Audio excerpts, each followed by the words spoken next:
Banyak hal yang dilakukan untuk menjadi viral, tak jarang menimbulkan bahaya. Sandi, seorang pedagang sate keliling, dengan sengaja menyetir oleng agar dagangannya dikenal oleh masyarakat setempat. Aksi konyol mengendarai motor dengan gaya oleng dilakukan di Jalan Lintas Sumatera, Desa Binjai Baru, Kecamatan Datuk Tanah Datar, Batubara, Sumatera Utara. Buat oleng itu kan sebagai menarik pembeli atau gimana, Bang? Ya, itu bikin ciri khas kita sendiri. Buat apa, Bang? Biar terkenal sate kita. Jadi kan kalau misalnya orang itu kepengen sate kan kok beli aja sate oleng kan gitu.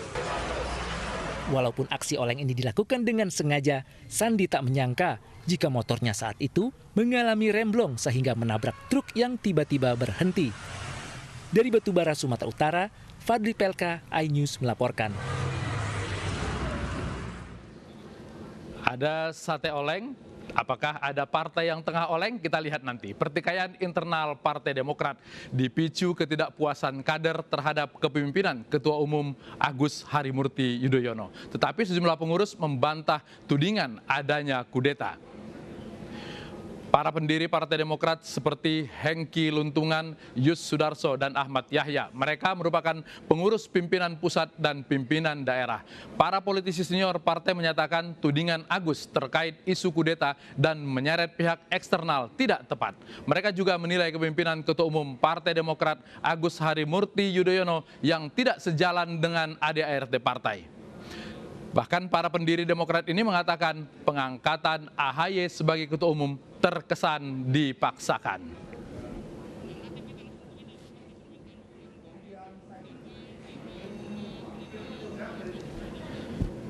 Siapa yang berkeinginan untuk mengkudeta Ketua Umum Partai Demokrat? Kita akan berbincang dengan seorang analis politik, Ujang Komarudin.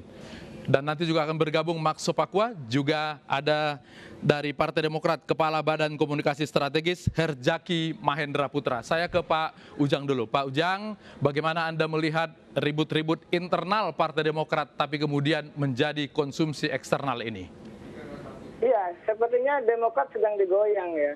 Kita tahu ya, dalam goyang-menggoyang ini kan bukan sekarang saja. Kita tahu dulu P3 itu digoyang, ya kan, dulu ada di luar pemerintahan lalu masuk pemerintahan. Golkar pun sama, ada di luar pemerintahan, digoyang, dipecah, ya kan, lalu ribut di pengadilan dan mendukung pemerintah. Lalu juga PKS juga sama, dia mengalami perpecahan, muncullah partai baru, Partai Gelora Indonesia, ya kan.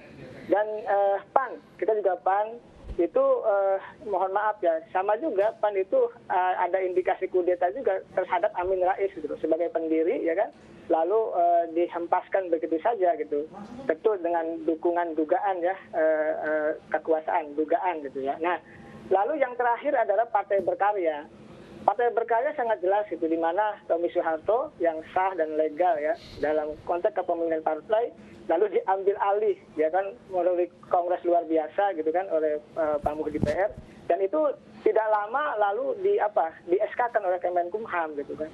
Ini kan ada indikasi-indikasi itu soal goyang-menggoyang gitu. Artinya memang itu terjadi dan ada gitu loh. Nah, terkait dengan Demokrat, apakah tuduhan itu benar atau tidak? Ya tentu yang tahu adalah AHY dan timnya gitu yang punya bukti. Tinggal dibuka saja ke publik. Apakah AHY tahu dan apakah orang-orang yang dituding ingin mengkudeta itu juga tahu? Saya sudah bersama dengan Max Sopakua, mantan wakil Ketua Umum Partai Demokrat. Saya deg-degan ini bicara dengan mantan presenter yang sangat senior ini.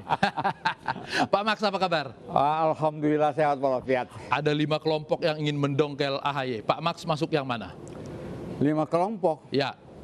Yang kelompoknya saya nggak tahu ya disebut sebagai apa, kudeta ya? Iya. Mungkin orang lagi terpengaruh dengan kudeta di Myanmar.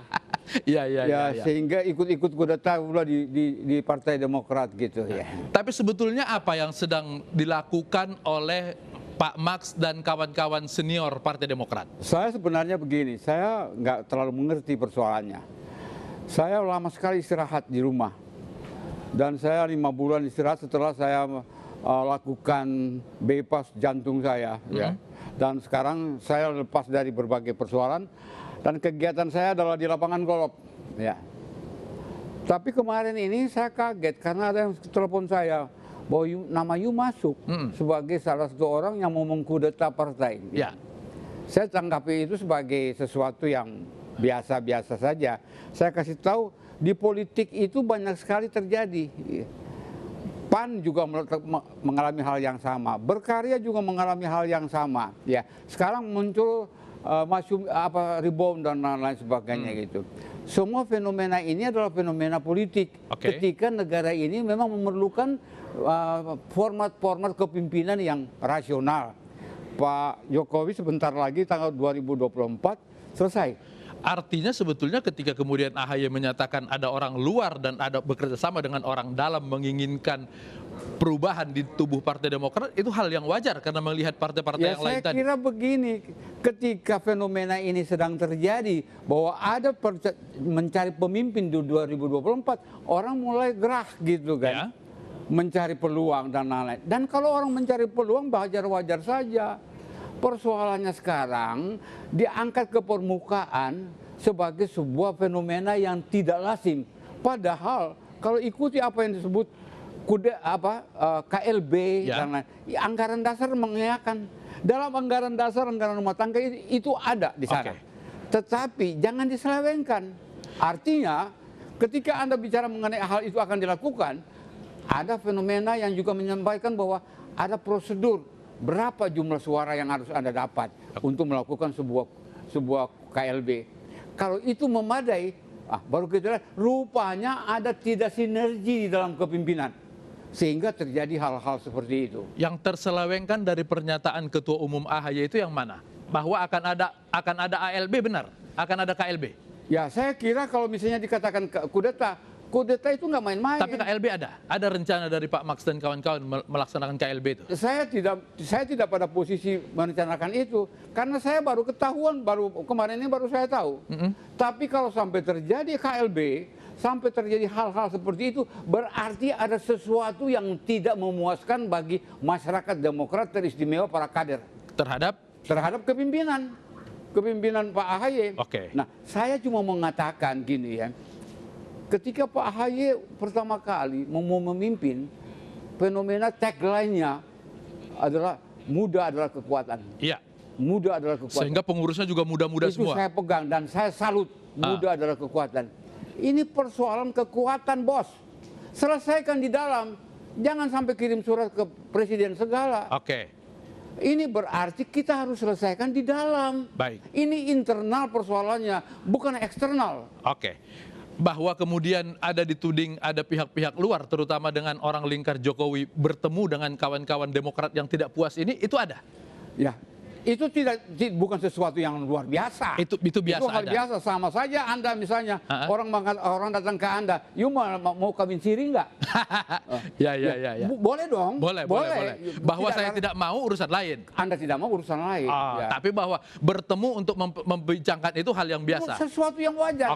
Ketika pemilihan 2024 itu kosong dan Jokowi udah selesai masa jabatannya, semua orang menjadi presiden. Muldoko teristimewa, mau juga dong dia jenderal. Siapa yang larang dia? Ada undang-undang nggak yang melarang dia sebagai KSP nggak dilarang calon? SBY dulu Menko Polkam, siapa yang larang untuk mencalonkan sebagai presiden? Kan Ibu Mega kecewa. Nah, Ibu Mega kecewa, sama saja kan. Gitu. Jadi hal yang biasa dalam evolusi kepemimpinan. Itu satu hal yang biasa. Jangan mempolitisir hal-hal itu keluar dari koridor partai. Karena ini persoalan internal. Baik. Saya ke pengurus partai yang sekarang masih aktif di sana. Ada Kepala Badan Komunikasi Strategis, Herzaki Mahendra. Bung Herzaki, selamat malam.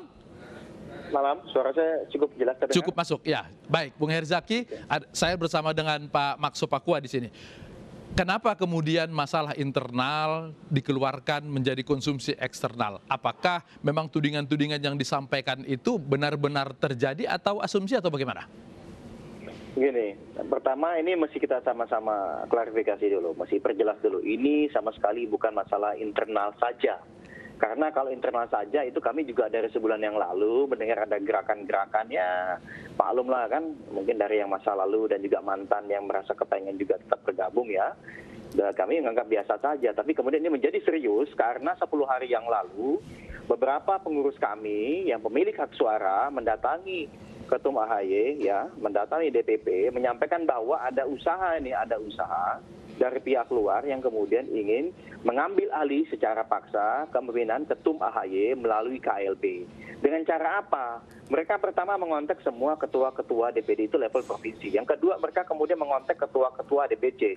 Yang ketiga, kemudian mereka mengundang, ya mendatangkan ya pemilik hak suara dari beberapa daerah secara bergantian gitu loh. Awalnya menjanjikan adalah katanya akan diberikan bantuan bencana atau untuk membantu mengatasi pandemi COVID-19 sehingga namanya lagi situasi sulit kayak gini ada bantuan buat masyarakat sekitarnya, tentu bagi kader kami suatu hal yang sangat membanggakan dan menyenangkan dan membahagiakan karena kita pengen punya kontribusi pada masyarakat. Tetapi pada saat di Jakarta tahu-tahu ujung-ujungnya malah mau mengajak KLB, kemudian malah menyodorkan ada calon pemimpin baru, dan kemudian yang mengagetkannya adalah bahwa ini kita akan menjadi calon presiden 2024, dan begitu datang sosoknya loh, kok ini adalah orang dekatnya Pak Presiden gitu loh. Baik. Dan kemudian Bung ada Jaki? pencatutan, mohon maaf, saya selesaikan sedikit lagi. Baik. Karena ada yang jadi isu utamanya di sini nih. Ya. Ada pencatutan bahwa ini sudah direstui oleh beberapa pejabat tinggi negara dan juga menteri-menteri terkait. Yang mencatut siapa?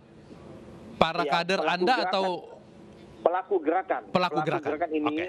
Nah, di dalam ini saya belum bisa sebutkan siapa karena ada di BAP. Nanti selesai di BAP di Mahkamah Partai dan di Dewan Kehormatan kami akan sampaikan ke publik gitu jika dirasa nanti perlu. Nah, yang menjadi masalah lagi adalah karena ada pencatutan nama Pak Jokowi juga di situ gitu loh. Ini berdasarkan penuturan dari para pengurus kami. Pengurus kami yang didatangkan, yang ketemu mereka ini kaget kenapa? Kalau hanya sekedar dipanggil sesama internal nggak ada masalah, biasa itu komunikasi. Tetapi kan ada faktor luar ini, mereka ketakutan. Sampai sekarang aja mereka masih ketakutan ini. Takut kalau nama mereka didisclose, dibuka ke publik, kemudian ini akan ada gangguan dan intimidasi. Nah ini yang menjadi besar masalahnya karena gangguan terhadap demokrasi kita. Jadi jangan dianggap remeh kemudian ini sekedar masalah internal. Jadi bukan hanya sekedar internal tapi memang kan ada. Oke, baik. Saya ke Pak Max dulu, Bung Jaki ya. Pelaku gerakan loh istilahnya Pak Max. Tadi sementara Pak Max bilang pengambil alihan itu melalui KLB adalah sesuai dengan ADRT. Bagaimana?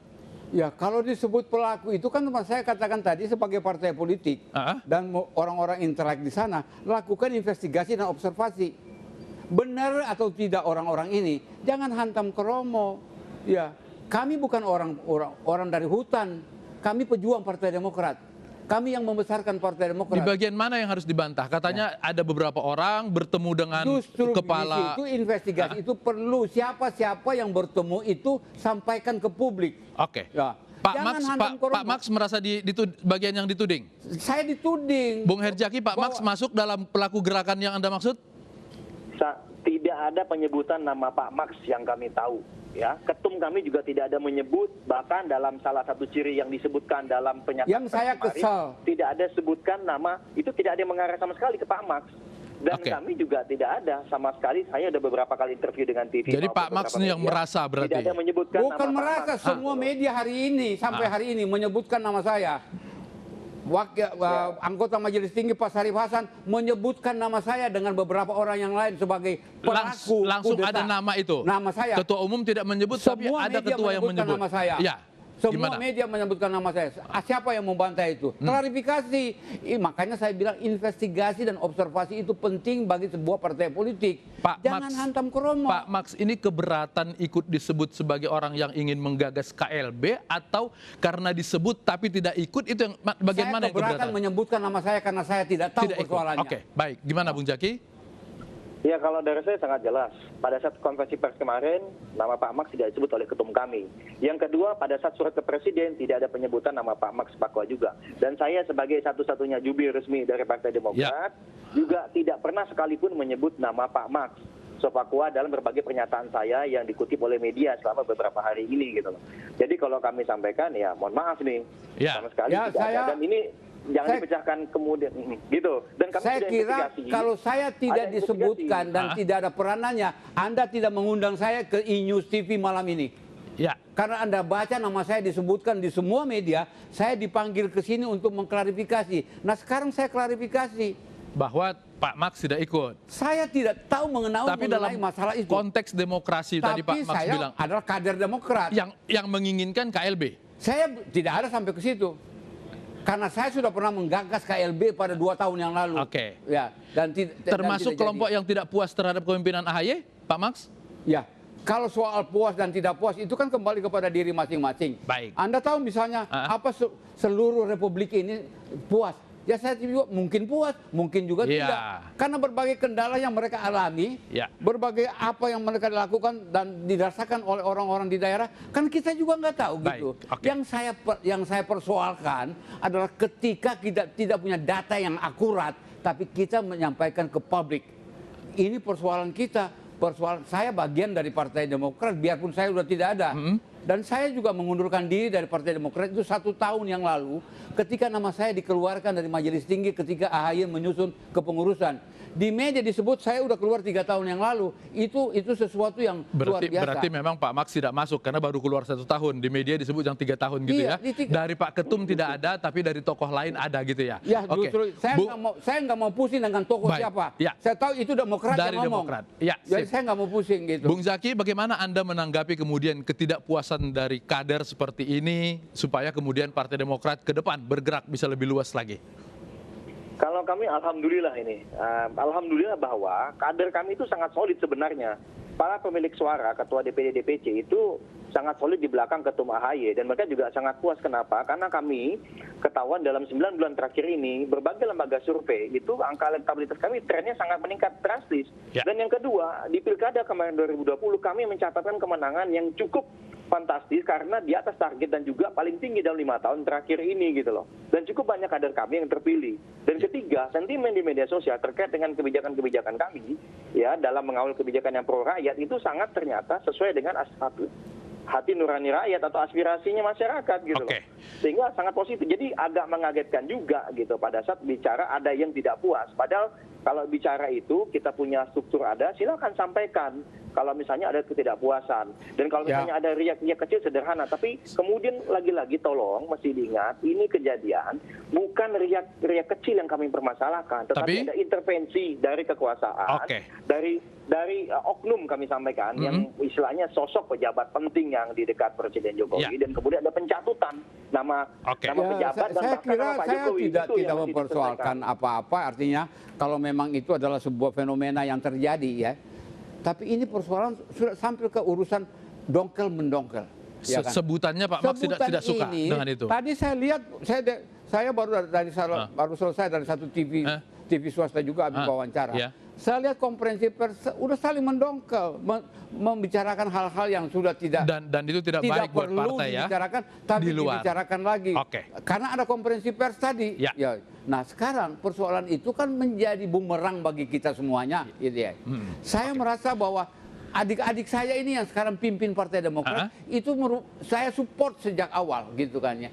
Tapi kok ternyata karena menyampaikan sesuatu dan saya pernah ngomong dengan wartawan dan konferensi pers saya bilang saya diturunkan di pinggir jalan seperti penumpang angkot ketika saya kalau tidak mau pakai saya tidak pernah ada ada nama dicoret begitu saja. Gitu aja. Jadi Pak Max merasa seperti diturunkan dari angkot di pinggir jalan. Itulah fenomena dari pengurus yang sekarang ini. Belum sampai ke tujuan ya. Baik, Pak Max tahan dulu. Masih ada seorang tamu lain tadi, Pak Ujang. Anda masih bersama kami? Ya, siap. Ya. Kalau kita kaitkan dengan 2024, bagaimana Anda melihat fenomena yang sedang ramai ini?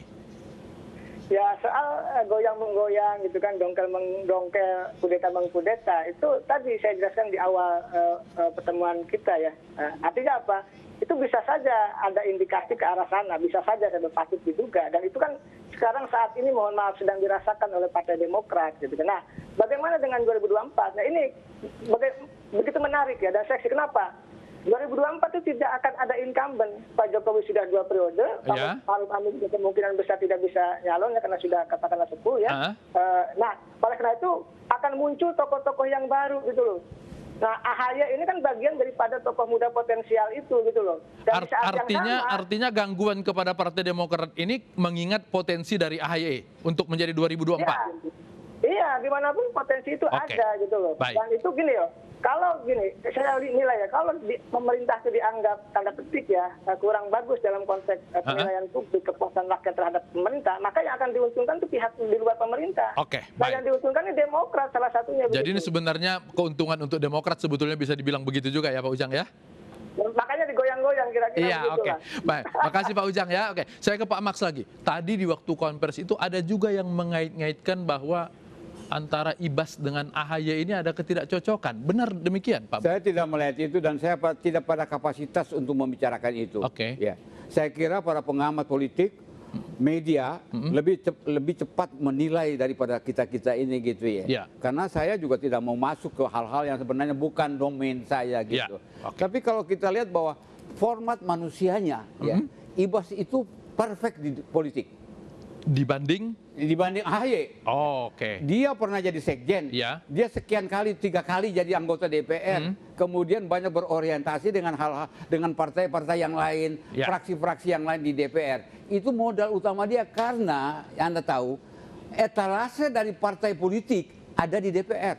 Semua partai politik itu fraksinya ada di sana dan itu adalah etalase kita. Dan etalase Demokrat lebih pas ke Ya. Ibas. Ya, lebih pas di Ibas karena Ibas ketua fraksi. Oke. Saya tidak Ya. bilang bahwa Ibas lebih cocok memimpin Partai Demokrat, Tapi tapi sebagai dia etalase sekarang lebih punya pas. pengalaman untuk menguasai etalase di DPR, etalase partai politik Baik. gitu. Iya. Pak Jaki? Ya. Kalau tadi ada bilang ini internal partai, tapi kemudian ada yang mengait-ngaitkan seolah-olah ini jadi internal keluarga yang lebih sempit lagi. Bagaimana Anda menanggapinya? Oh, kalau kami lihat ini jelas jauh ya gitu. Karena kalau Bapak SBY, Mas Ibas dan juga Mas AHY ini sangat kompak gitu loh. Makanya agak bingung nih, mungkin orang hanya pengen buat cerita-cerita aja, story-story aja, buat jualan juga. Mungkin ada yang cari nafkah lah dengan yang seperti itu ya. Tapi kami sangat solid kami Ya, di dalam, ya. alhamdulillah. Tetapi kenapa kemudian isu ini bukan masalah internalnya, bukan masalah area-area kecil kader-kader dan juga mohon maaf ya. Kalau kami lihat ini beberapa yang tidak punya pengaruh sebenarnya, beberapa di antara mereka. Kalau tidak punya Tapi yang pengaruh, jadi kenapa masalah- kemudian diributkan? Apakah karena ada kaitan dengan ini, istana? Nah, karena itu dia, karena ada faktor eksternal ini, gitu, faktor eksternal ini. Kalau tidak ada faktor eksternal, bagi kami dengan mudahnya bisa kami selesaikan dan tidak perlu kami publikasikan ke luas. Kenapa? Ini perlu menjadi pembelajaran bersama bagi Ya. kita semua, gitu. Gimana, Pak Max? Karena bukan kali ini Saya Demokrat, lain kira kali bisa Pak yang Muldoko lain. udah jawab. Ya. Pak Muldoko sudah jawab. Biarpun dalam kategori disebut bahwa jawabannya tidak perfect, Tidak perfect. Ah. jawabannya agak goyang-goyang, tapi Muldoko menjawab. Dan Anda tahu, Muldoko punya hak. Untuk bertemu dengan... Dia punya hak untuk bertemu dengan siapa Siapapun. saja kecuali setan. Oke. Oh, mungkin setan juga Dia punya hak juga Ya. untuk kemudian mencampuri Partai Demokrat? Ya, kalau misalnya ada orang yang datang ke dia untuk bicara mengenai Partai Demokrat, apa tidak boleh? Boleh. Ya. Apa dalam undang-undang melarang itu? Begitu banyaknya tokoh, kenapa kemudian ke Pak Muldoko? Apakah karena Pak Muldoko dekat dengan Pak Jokowi?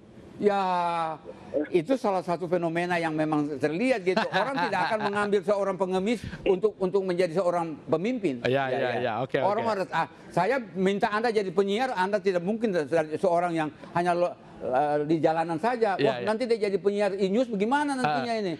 Anda harus punya kapabilitas, Harus ada kapabilitas untuk menjadi itu. Baik. Sama dengan apa yang sekarang ini kita terjadi dengan yang disebut Muldoko itu, tanya dia saja. Dia punya hak.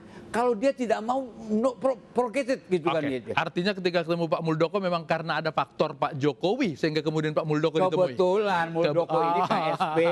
Ya. Sehingga suratlah dari Demokrat ke Jokowi, Pak Jokowi.